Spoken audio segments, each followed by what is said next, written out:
As the elk slowly migrate back up into the Yellowstone National Park, they pass through different wolf territories. By May, they reach the high plateau in the interior, where new, rich grasses and mild temperatures set the stage for a new season and a new drama. As night falls, the females slip away from the herd and prepare to welcome a slew of newcomers into the world and a whole new set of vulnerabilities.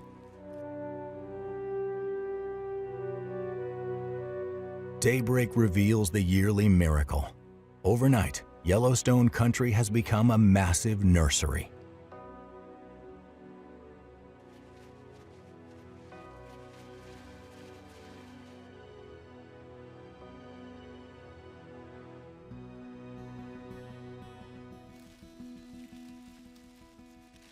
The calves can stand within hours, but they won't be able to run with the herd for 2 weeks, so their mothers keep them apart and keep a close eye on them. The predators sense a new opportunity. There are young prey animals everywhere. And the predators have their own hungry young to feed. But the hunters need to choose the hunted carefully. Bison calves would seem ripe for the picking, but they've already joined the herd and are protected by giants. Elk calves are smaller and still don't have the protection of the herd.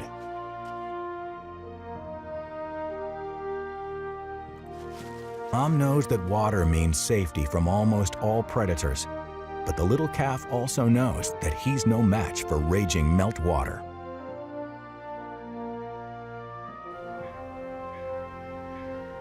But Mother soon realizes her mistake. She heads back across the river.